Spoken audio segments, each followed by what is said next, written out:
ساری عماریاں سیاہ ہونی چاہیے، سیاہ پردے ہونے چاہیے، عماری کا رنگ سیاہ ہونا چاہیے۔ عزیزو پھر کہتی ہے یزید سے کہے کہ جس طرح سے شام کو رنگین لباس پہنایا گیا تھا، میں اس وقت جاؤں گی جب شام کو سوگوارانہ لباس پہنا دیا جائے، چاروں طرف سیاہ جھنڈے ہیں، سیاہ پردے لگے ہوئے ہیں۔ عزیزو عماریوں کی رنگ تبدیل کیے گئے، غلاف تبدیل کیے گئے۔ جب کسی نے پوچھا ایسا کیوں، جناب زینب فرماتی میں اس وجہ سے سیاہ عماریوں میں جا رہی ہوں، اس لیے جہاں جہاں سے گزروں گی لوگ پوچھیں گے یہ سیاہ عماریاں کس کی ہے، تو جب میں پتہ لگے گا ارے یہ وہی اسیر ہے جو کربلا سے لٹ کے آئے تھے، اب یہی اسیر سیاہ لباس میں واپس کربلا جا رہے ہیں۔ عزیزو عجب نہیں، آج اربعین کا دن ہے، کربلا میں آپ دیکھ رہے ہیں جہاں بھی ہجوم ہے، سیاہ ہجوم ہے، سیاہ لباس ہے۔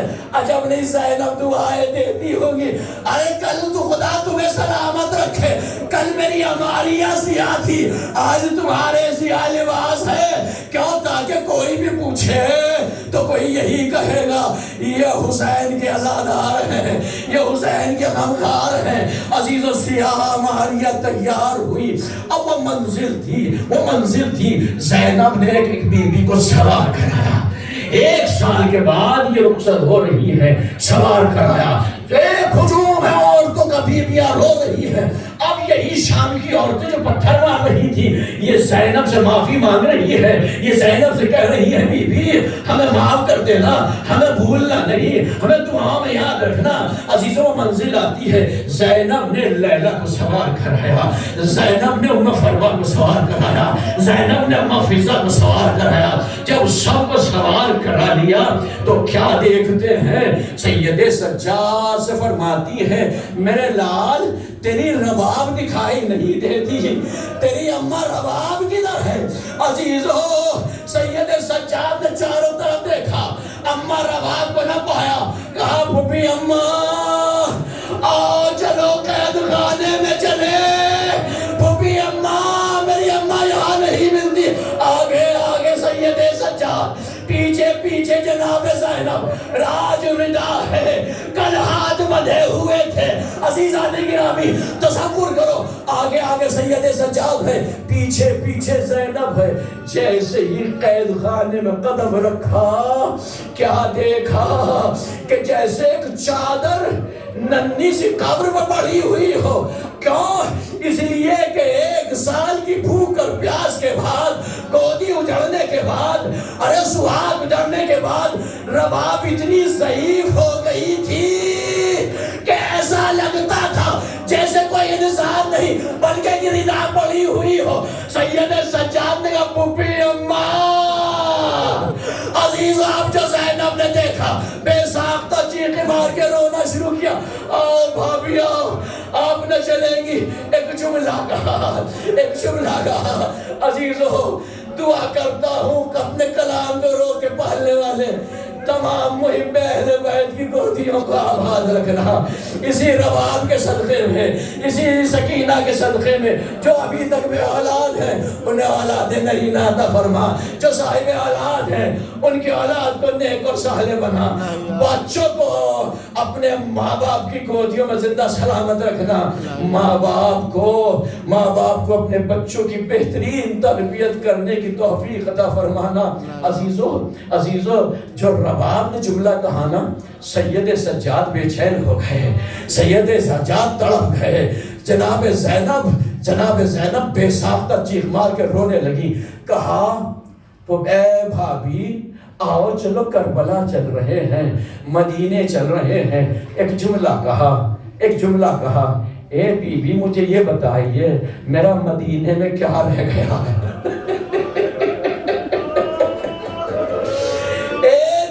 مجھے یہ بتائیے، ارے میرا گھر اجڑ گیا، میرا سہاگ اجڑ گیا، اے بی بی میں مدینے میں جا کے کیا کروں؟ چلوں گی۔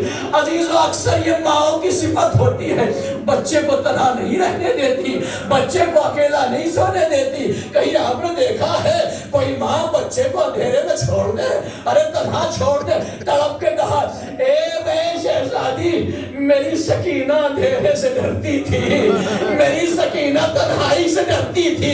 بھئی اے سجاد تجھی سے تو لپٹ کے کہتی تھی بھیا مجھے زندان میں نہ جانے دے۔ اے بی بی آپ ہی نظام کیجئے، ارے میری بچی تنہا رہ جائے گی، اے میری بچی کے کون دیکھ بھال کرے گا؟ اے بی بی بچی ڈرے گی تو کسے پکارے گی؟ عزیزو سید سجاد نے کہا پپی اے اماں میری ماں میں وقت آپ سے کہتا ہوں، بچے سے یہ کہا فوراً قبر چھوڑ دی، کھڑی ہو گئی اور یہ کہتی ہوئی کھڑی ہوئی اے سکینہ امام کا حکم ہے میں جا رہی ہوں، تیرے بھائی کو جب نہیں کہا ہوگا تیرے بھائی کو تیری غربت بتاؤں گی، تیری مصیبتیں سناؤں گی۔ عزیزوں اٹھی رباب اماری میں سوار ہو گئی۔ اب جب یہ قافلہ چل رہا تھا بیویاں قاشان کی بیویاں زارو قطار رو رہی ہیں، تھوڑی دور قافلہ چلا تھا، زینب نے اماری کے پردے کو ہٹایا اور ایک جملہ کہا اے بیویو تم اگر مجھ پہ احسان کرنا چاہتی ہو، تم مجھے اپنی محبت کی کوئی دلیل دینا چاہتی ہو تو دیکھو مجھ پہ ایک احسان کرنا۔ کہا کیا احسان؟ کہا میں اپنی ایک امانت تمہارے شام میں چھوڑے جا رہی ہوں، میری اس کمسن بچی کی جب شام ہوئے نا تو شام کو آ کر اس کی قبر پہ ایک چراغ جلا دینا، میں وعدہ کرتی ہوں میں سکینہ کو تنہا نہ رہنے دوں گی، میں پھر دوبارہ واپس لوٹ کے آؤں گی۔ شام والوں نے کہا ہاں شام ہوگی تو ہم چراغ جلائیں گے۔ عزیزوں مجھے تصور کرو جب یہ قافلہ چل رہا ہوگا تو سکینہ کی ندا آ رہی ہوگی اماں جا رہی ہو خدا حافظ، اے بھیا سجاد جا رہے ہو خدا حافظ، مگر بابا سے جا کے میرا سلام کہنا، اے بھیا کہنا اے بابا میں نے کہیں بددعا نہیں کی، اے بابا میں نے تماچے کھائے، اے بابا تازیانے کھائے، مگر تمہاری بیٹی تم سے جو وعدہ کر کے آئی تھی اسے نبھا دیا ہے، اے بابا پیاسی شہید ہو گئی۔ عزیزان گرامی اب یہ قافلہ چلا، کہاں چلا؟ کربلا کے لیے چلا۔ آج تصور کیجئے 1400 سال کے بعد بھی آرام کر لیجئے، اس لیے کہ آخری مجلس سے دل کھول کے پرسا دن نہ جانے اگلے سال کون ہو اور کون نہ ہو، اور ایک اپنے کریا میں اضافہ اور اس وجہ سے کیجئے کہ ہم قبر امام حسین سے بہت دور پرسا دے رہے ہیں۔ مولا اگلے سال ہو تو ہمیں بھی توفیق عطا فرمانا کہ ہم بھی کربلا میں آپ کو آ کے پرسا دیں، ہم بھی ہمیں بھی توفیق عطا فرمانا۔ شہزادی سکینہ شام کے راستوں کو آسان کر دیجئے، ہم آ کے آپ کو آپ کے بابا کا پرسا دیں۔ عزیزو آج بھی یہ کیفیت ہے کربلا کی، جب آپ کربلا جاتے ہیں تو آپ بے چین ہو جاتے ہیں، ہے نا، بے قرار ہو جاتے ہیں۔ آپ نے امام حسین کا لاشا نہیں دیکھا، آپ نے بے سر کے لاشوں پہ نگاہ نہیں کی، آپ کو نہیں معلوم کون سا لاشا کس کیفیت میں دفن ہے، مگر آج آپ کی حالت غیر ہو جاتی ہے، تڑپ کے کہتے ہیں، تصور کرتے ہیں یہ اس حسین کی زیارت کے لیے جا رہے ہیں جو 3 دن کا بھوکا پیاسا شہید کیا گیا، یہ اس حسین کی زیارت کے لیے جا رہے ہیں جو بغیر غسل و کفن کے ایک چٹائی میں لپیٹ کے دفن کیا گیا ہے نا عزیزان گرامی۔ اب تصور کرو جب وہ بیبیاں جنہوں نے شام غریبہ لاشوں کو پامال ہوتے دیکھا، جنہوں نے روز عاشوراء انہیں شہید ہوتے دیکھا، جب وہ کربلا کی طرف بڑھی ہوگی اور کربلا نظر آنے لگی ہوگی تو ان پہ کیا کیفیت گزر گئی ہوگی، کیا عالم گزر گیا ہوگا۔ عزیزو یہ بڑھ رہی ہے سیاہ ماریا، کربلا کی طرف بڑھ رہی ہے۔ سب سے پہلا زائر جس کا نام ہے جابر ابن عبداللہ انصاری، یہ سے جب پتہ لگا کہ حسین شہید کر دیے گئے، یہ اپنے غلام کو لے کے نابینا ہے، غلام کو لے کے پہلے فرات میں اس نے غسل کیا اور فرات میں غسل کرنے کے بعد کربلا میں حسین کی زیارت کے لیے بڑھا. حدود کربلا میں اس نے جوتے اتارے, اپنا گریبان چاک کیا, اپنے غلام سے کہتا ہے مجھے حسین کی قبر پر لے جا کے کھڑا کر دے. جیسے ہی حسین کی قبر پر لے گیا, اس نے کہا السلام علیک یا ابا عبداللہ الحسین. اپنے آپ کو قبر حسین پر گرا کر ماتم کرنا شروع کیا. عزیزو ابھی رو رہا تھا, اچانک قبر سے آواز آئی, اے جابر جلدی سے کربلا سے باہر چلا تھا. جابر جلدی سے کربلا چھوڑ دے. کہ مولا کوئی خطا ہو گئی, مولا کوئی گستاخی ہو گئی. نہیں جابر, کوئی خطا نہیں ہوئی ہے, بلکہ میری بہن زینب آ رہی ہے. ارے میری زینب آ رہی ہے, جو اس وجہ سے کہہ رہا ہوں میں نہیں چاہتا جس عالم میں زینب آ کے ماتم کرے گی, جس عالم میں وہ آؤ فغا کرے گی, اس کے رونے کی آواز تیرے کان میں آئے. جابر چلا تھا, تیرا شکریہ تو میری زیارت کے لیے آیا, خدا حافظ. جابر گیا, حدود کربلا سے باہر نکلا. عزیزو اب سواریاں آہستہ آ رہی تھی. تاریخ ملتا ہے جیسے ہی آگے سید سجاد کی سواری, پیچھے جناب زینب کی سواری, اس کے بعد تمام بیویوں کی سواری. تصور کریں گے جب یہ کربلا سے مدینے سے آئے تھے, ان ماؤں کی گودیوں میں بچے تھے. جب یہ 11 محرم کو گئے ہیں تو ان بچوں کی ماؤں کے گلے میں لٹکا دیا گیا تھا, ہاتھ پسے گردن باندھ دیے گئے تھے. اب جب یہ واپس آئی ہیں تو ان کی گودیاں خالی ہیں. کیوں راہ کوفہ اور شام میں نہ جانے کتنے بچے ہیں جو گرے اور پھر اونٹوں کی ٹاپوں کے پاپ سے پامال ہو کر شہید ہو گئے, جن کا کوئی جنازہ دفنانے والا نہ تھا. پتا ہے کس نے جنازہ دفنایا؟ پیچھے ایک برقع پوش معظمہ تھی جس کا نام فاطمہ زہرا تھا. وہ اس لاش کو اٹھاتی تھی, ارے ماتم کرتی تھی, گریا کرتی تھی, اس بچے پہ روتی تو کہتی تھی جانے والے سے, اے جانے والے اس بچے کی قبر بنا دو, میں تمہیں جنت کی تمہیں ضمانت دیتی ہوں, روز محشر تمہاری سفارش کروں گی. عزیزو آئی یہ بیبیاں. زینب نے جیسے ہی سید مولا حسین کی قبر پر نگاہ پڑی, اپنے آپ کو اونٹ سے گرا دیا. 1 سال کے بعد آئی ہے عزیزو, اپنے آپ کو اونٹ سے گرا دیا. اور کیسے گئی ہے, کیسے کہ چل کے نہیں گئی. عزیزو تعلیم ملتا ہے ایسے چلی زینب جیسے بچہ پتلیوں کے بن چلتا ہے.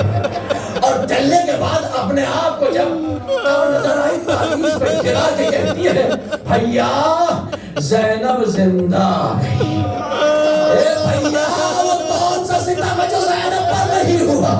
اے بھیا چادریں چھنی, تازیانے کھائے, کھجوریں پھینکتا تھا, کوئی پتھر مارتا تھا. بھیا سب برداشت کر لیا, بھیا بس مجھے معاف کرنا, وہ جو امانت تمہیں مجھے سپرد کی تھا, اے بھیا وہ امانت میں قید خانے شام میں چھوڑ آئی ہو.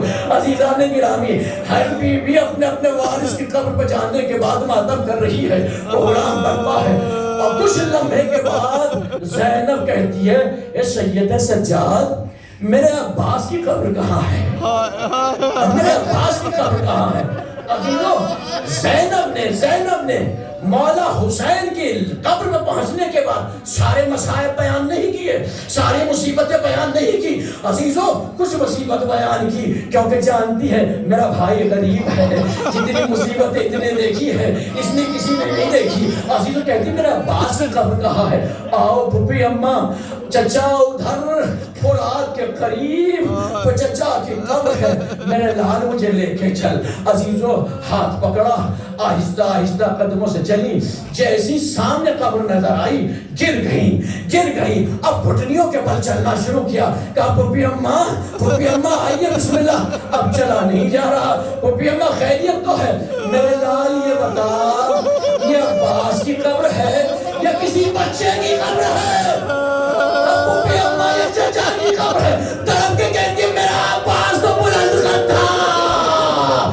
عزیز و سید سجاد سے رہا نہ گیا. ایک جملہ کہا, ہاں پھپھی اماں آپ نے درست کہا, مگر جب گھوڑے سے زمین میں گرے بازو قلم ہو چکے تھے, بابا علم لے کے چلے پچھلے سال اپنے گھوڑے کی رکابوں میں پیر ڈال کے کھڑا ہوا اور کہتا ہے تم میں سے ہے کوئی جس کے آبا و اجداد کو علی نے جنگوں میں مارا ہو؟ سب نے ہاتھ بلند کیے, ہاں ہمارے بابا کو مارا, ہمارے دادا کو مارا, ہمارے آبا اجداد